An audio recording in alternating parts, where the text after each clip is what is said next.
Hey beauties, thanks for tuning in and welcome to the one and only Clean Beauty Podcast. Did you know that in America, cosmetics are not regulated? Companies are free to add thousands of potentially harmful ingredients that personally cause me to have health problems. Hi, I'm the creator of Lash Binder and your host, Cassandra McClure. I've worked in the beauty industry worldwide for over 10 years as a wedding and celebrity makeup artist.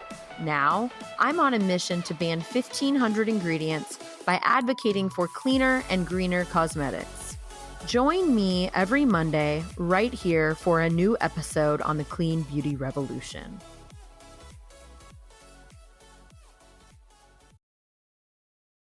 I have an amazing new friend. I'll let you introduce yourself and your brand. So my name is Anastasia. I'm the founder of Zero Taboos, and we are an intimate care product line that is unisex and microbiome friendly. Yay. Awesome. So can you spell it for us so the listeners know? Sure. Zero Taboos is basically zero, and taboos as a taboo but multiple. Zero Taboos. So quickly about Taboos. Yes. Okay, cool. Thank you. So what's microbiome friendly mean? Right. Let me actually back up a little and I'll tell you how I got into this. So 5 years ago, I've been diagnosed with a UTI, and it didn't end with just one treatment. It turned into a larger problem and recurrent UTI issue, and eventually my physician suggested that I'll start preventive antibiotics.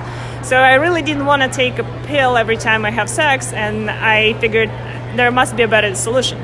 Focusing on my vaginal health and restoring my vaginal bacteria, healthy bacteria, was the key for me. I was really passionate about that topic at the time. It was definitely my pain. So I set up on a journey of spreading that information, created a blog about urinary tract infections, and I have been contributing to the blog for the past 5 years. It's called Stop UTI Forever, and there are plenty of interviews with scientists, physicians, doctors, etc.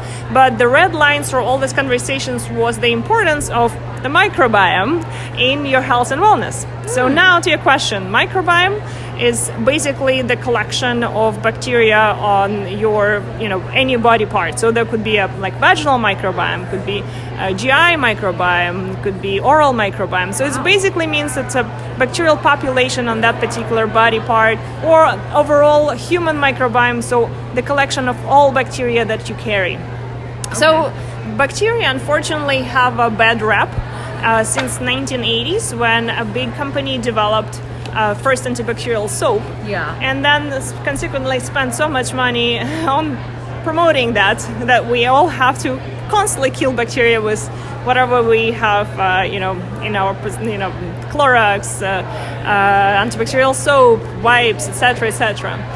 But however, the more you understand the role of bacterial balance on your skin, inside of your body, the more important it is for you to find ways to preserve this healthy balance and to nurture healthy bacteria, because they are crucial in suppressing the growth of opportunistic or so-called bad bacteria that cause infections, irritation, inflammation, and also body odor. So the product that we're looking at right now is one of our products. We have 3 products in our lineup, and we're looking right now at the wash. We also have a wipe, wipe gel that turns your toilet paper into a wipe. We have a salve that soothes any kind of minor irritations, tears, etc. And the wash that we are looking at right now is a very unique product. It's designed specifically for your intimate region, so your genitals. It's unisex, and men and women can both use it. And it has prebiotics and postbiotics as ingredients. So prebiotics are food for good bacteria, and postbiotics are actually bacterial peptides that bacteria release in order to protect you from opportunistic bacteria and yeast. So these bacterial peptides are used here in this wash as instead of a preservative. What it means that every time you use it, it actually helps you to restore your original healthy bacterial colonies, and you will notice some interesting changes pretty soon, like after 2-3 washes. First of all, the most noticeable one is the reduction of your body odor. So if you use this wash anywhere on your body, for example, on your underarms, you can actually stop using deodorant after just a couple washes. Really? Yes. Okay, this one's mine. You can keep it. I have a couple more bottles for the display. So that's what this challenge is about. So zerotaboos.com/challenge is where you normally, like I suggest, apply for to kind of like try this experiment on yourself and see in action how healthy bacteria can protect you. So interesting thing about deodorants, especially the ones with aluminum salts, they actually suppress the growth of all bacteria. But as you remember, there is such class, a group of bacteria that are called opportunistic. They're not necessarily bad if they're contained, but because they are opportunistic, at any opportunity they can overgrow. And the bacteria that cause the body odor or like sweat stink, they actually belong to that group of bacteria. They are fast to grow. So if you're lacking healthy bacteria that could suppress their growth, you're in for that loop of not being cannot switch to natural deodorant, always need to use aluminum-based deodorants, otherwise you feel like you're because your biome, yes, because it's not has shifted towards kind of like suppressing the growth of all bacteria, and that gives the opportunistic bacteria a head start. So the more you use aluminum-based deodorants, the less, or harsh surfactants, products with strong preservatives, the less chances that your healthy bacteria will recover fast enough to suppress the growth of the bacteria that are responsible for smell and infections. Okay. So that's why this product can give you this kind of chance to restore the balance. Okay. Obviously, results might vary, but some people report that after 2-3 washes, they don't use deodorant even in a gym. So. Wow. Sweating is good, smelling is optional. Wow. So at first I thought, okay, it's like feminine wash because of your story. Right, but right. it's more than that. It's like it's for any area that you perspire or anything. So right. That's so different. Well, I would say our main focus is still to provide products, unisex products for genital care. Something that I'm really passionate about is to help you support your healthy bacterial biome on your genitals, your perianal area. So this wash plays a crucial role in hygiene for women and men who are concerned about their wellness because they are either prone to infections or whatever. If, for example, bacterial disbalance in your underarms will cause you some bad smell, bacterial disbalance on your genitals can cause much more harm. Yeah. So, yes, we are focusing on intimate care. It's unisex, but as a matter of, an example, because it's hard to notice the shift of the healthy bacteria maybe on your groin, but it's very evident when you use it somewhere else. Yeah. So that's just a good example. This challenge is a way to illustrate the effectiveness of the product. Okay.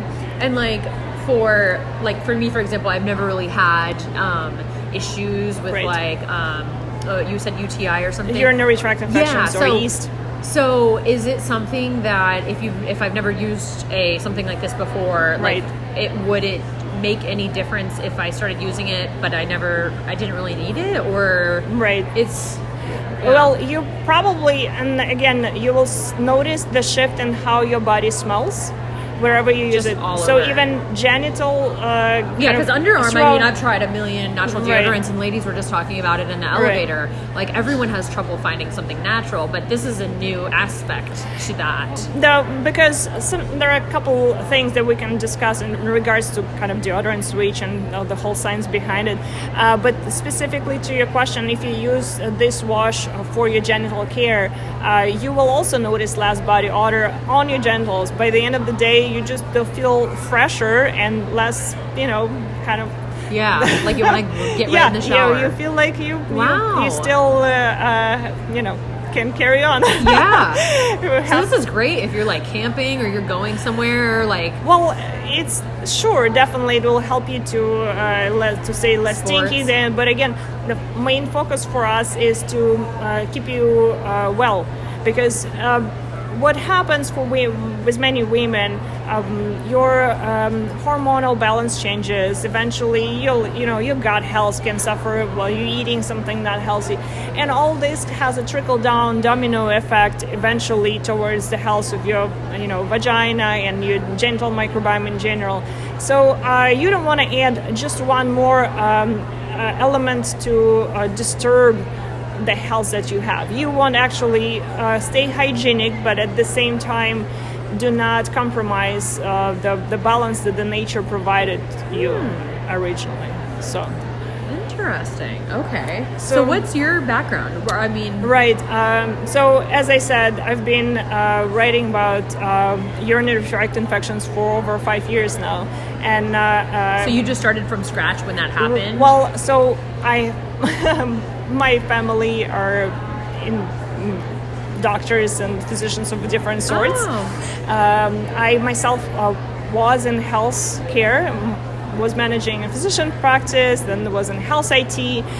So when I kind of started on my own health journey, I was capable of reading research papers and kind of translating them into layman language for myself. And when those solutions that helped me were so drastically they drastically changed the trajectory of how I was approaching my own health, the new understanding of what I need to do to stay healthy. But also it was so simple. Like for me, probiotics with certain type of strains were the key to solve my infection cycle. And I was so shocked that my physician didn't know about that. And for me, it took like just pretty much maybe 20, 30 hours of reading to arrive to that solution, try it, absolutely no side effects, and, get the break out of my cycle of problems. So I was probably just so... But were you talking to a regular doctor or like a gynecologist? It was my primary care physician, actually. Okay, because I feel like the gynecology is a little bit more specific, so then they might know... No, not really. Interesting. Isn't that the one job? Actually, so if you have urinary tract infections, your trajectory as a patient is really surprisingly not vagina friendly. So you normally start with primary care that don't even do any physical exam, or sometimes are not aware of the role of vaginal health, and or even GI health in the frequency of potential UTIs. So they'll probably check for some abnormalities, but most likely they follow a pretty straightforward protocol of just giving you antibiotics. It's just suggesting then preventive antibiotics, and then you carry on, right? Some women then get transferred or referred to urologist or to infectious disease specialist. And in these two tracks, vaginal health is often also neglected.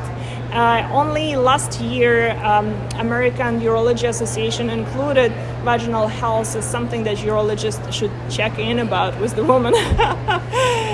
Even though it's widely spread understanding that so many aspects of women's health can affect their their predisposal, I guess, towards those infections.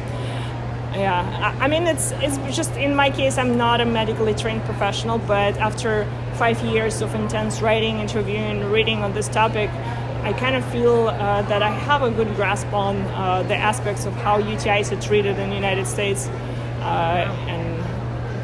and just like a pill, like what you would take normally, is not really going to help you long term or the next time that you get it. And we don't actually really know. We're like, oh, maybe I had sex, or like maybe I don't know what the other causes are. Oh, that's the thing.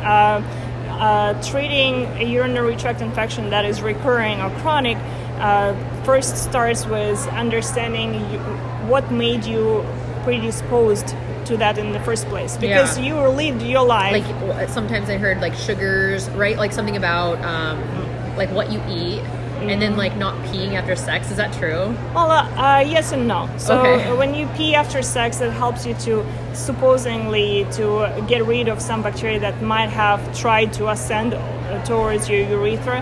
However, if you look under a microscope of how those virulent strains of E. coli behave in the stream of urine, they actually latch on stronger onto the urethra surface rather than just floating around. That's exactly why UTI start, because those virulent strains of bacteria that are responsible for acute infections, they actually have those tiny, pili. They kind of like a tiny hands. You can imagine like little like hairy bacteria with tiny hairs, I guess, and they latch onto a certain type of monocyte that you have naturally on the surface of your bladder and urethra. That's why you cannot just pee them out. You have to either to kill them or to use other options to kind of suppress their growth, stop them from causing the infection. But to your question, causes of UTI is not just, I had sex and that caused my UTI. Not really. What caused your UTI is the fact that, your bacterial balance in your vagina shifted, and therefore the bacterial balance in your bladder has shifted.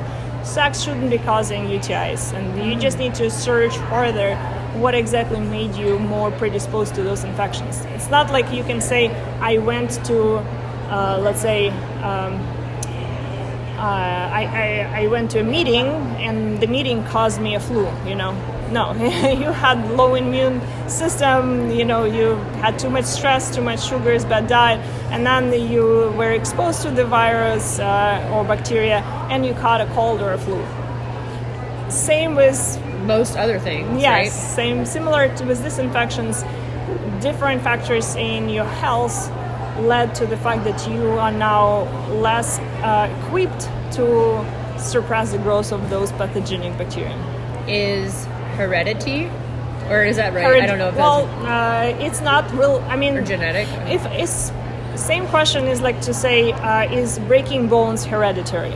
Yes, in some cases it could be that all your family has some weird condition that makes weak your bones fragile.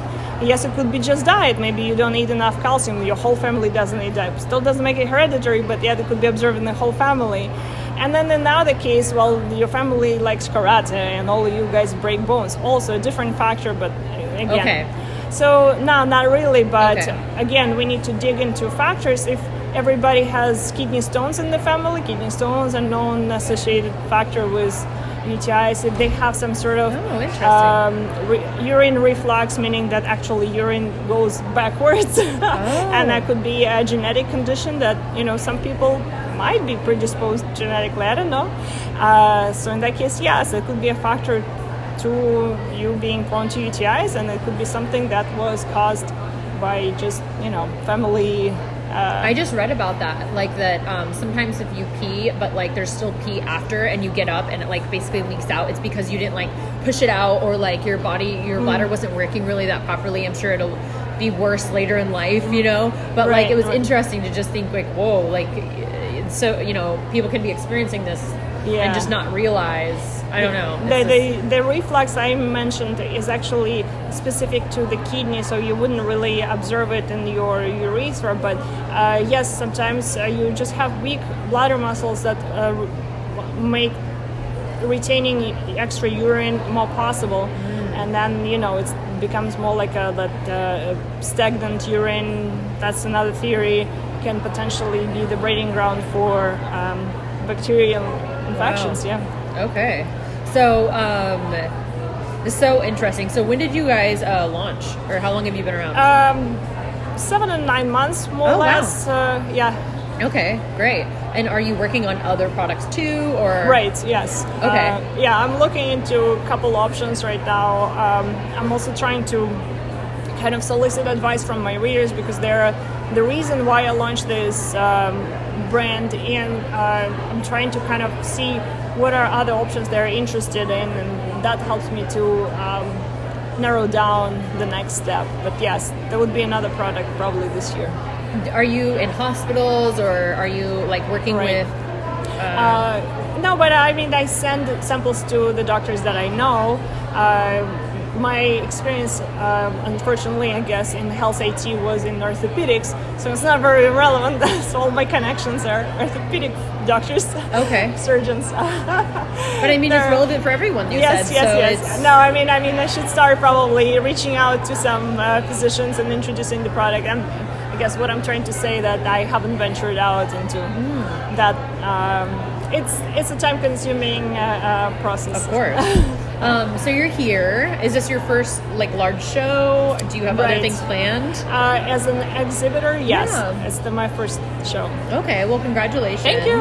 I'm so glad that I just randomly stopped because I had an interview moved, and so I was like, oh, what's this? Yeah. So I'm so glad that we connected. I love your name, by the way. Thank you. And you have someone with you today. Right. Is that your partner? Do you have a lot of people that work with you? Right. Now, I have plenty of contractors that I work with consistently. I don't have anybody full-time on staff. It's actually my friend who is helping me out. So originally, my PR specialist who wanted to help me out was not available. That's so sweet. Yeah. Well, that's awesome. I can't wait to try the 8-day challenge. 10. 10? But it's 10 days? Okay. Yes. 10 days. You can literally do it in 5 days. You said 3 and I'm like, okay, this is going to be so fun. I can't wait to share. So let everybody know where they can find you. So it's zerotaboos.com, or you can go to Amazon and also type in Zero Taboos, one word, or even just look for wipe gel or feminine wash with prebiotics. Mine are all in bright yellow packaging, so you will recognize it relatively easy. Yeah. Very cool. Well, I'm so excited to see what you do next, and so excited to know you're in the Bay Area. And thank you so much. Sure, of course. Thanks for tuning in to this episode of the Clean Beauty Podcast. I'm so thankful for your support. Share why you love listening in a review on iTunes. Then screenshot that review and share it on your Instagram feed with the hashtag #ban1500. For information on my tour schedule, upcoming events, press announcements, joining my Clean Beauty team, or to book me to speak at your next event, head over to my website, CassandraMcClure.com.